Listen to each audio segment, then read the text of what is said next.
মাত্রই রান্না করা গরম গরম মাংস আর ভাত, ঈদের আগে এরকম একটা বিগ সারপ্রাইজ পাবো কল্পনাও করিনি। Hello everyone, it's me Jannatul. Hopefully সবাই অনেক ভালো আছেন। Welcome back to my sudden surprise blog. আজকে আমি বিগ গোট লেগ পিস স্টোরিটা বলবো।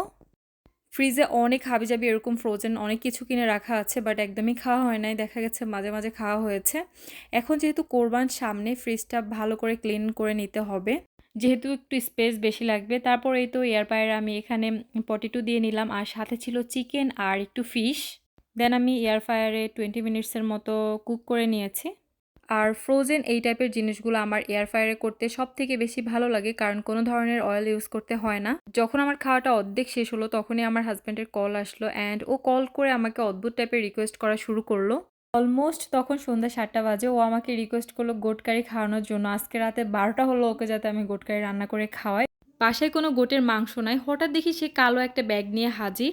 দেন কিছু বুঝে ওঠার আগে ও ব্যাগ থেকে এই বিগ লেগ পিসটা বের করলো গোটের, অ্যান্ড আমি তো অবাক হয়ে গেছি, এটা এত বেশি বড় ছিল, সাথে ছিল কলিজা। টু বি অনেস্ট, গোটের লেগ পিসটা আসলে অনেক বেশি বড় ছিল। আমি ভাবছিলাম গোটটা আসলে কত কেজির ছিল।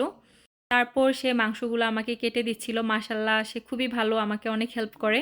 আর অন্য পাশে আমি মাংসটা বসানোর জন্য পেঁয়াজ টমেটো এগুলো কেটে নিচ্ছিলাম। দেন আমি মাংসটা খুব ভালো করে ওয়াশ করে নিলাম।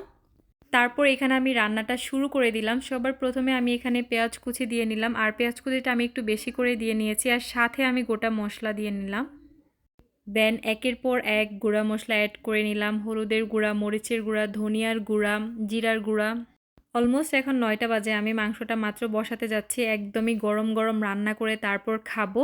রাসেলও খুব অধীর আগ্রহে ওয়েট করছে। এই তো আমার মশলাগুলো সব কিছু দেওয়া শেষ। তারপর এখানে আমি পরিমাণ মতো লবণ দিয়ে নিচ্ছি। তারপর এখানে আমি আমার স্পেশাল মশলাটা অ্যাড করে নিলাম। এটা আমি নিজে বাসায় বানিয়ে নিয়েছি, গরম মশলা অনেক কিছু ইনগ্রিডিয়েন্টস দিয়ে। সেটা আমি পরে আবার কোনো এক সময় বলে দিব। আর এখানে আমি আদা আর রসুনের পেস্ট দিয়ে নিয়েছি। এটা আমার কাছে একদমই সাডেন সারপ্রাইজ ছিল। আমি কখনো ইমাজিনও করি নাই ঈদের আগে এরকম ফ্রেশ মাংস রান্না করে খেতে পারবো। আলহামদুলিল্লাহ ফর এভরিথিং। সত্যি কথা বলতে আমার ভীষণ ভাল লাগছিল ঈদের আগে এরকম একটা ঈদের ফিলিং নেওয়া, কোরবানির আগে এরকম মাংস রান্না করা, তারপর একদমই ফ্রেশ। আমার তো খুব ভাল লাগছিল। তারপর আমি মাংসটা খুব ভালো করে মেখে নিয়েছি। লুক এত বেশি ইয়াম্মি লাগছে, আমার তো এখনই খেয়ে ফেলতে মন চাচ্ছে।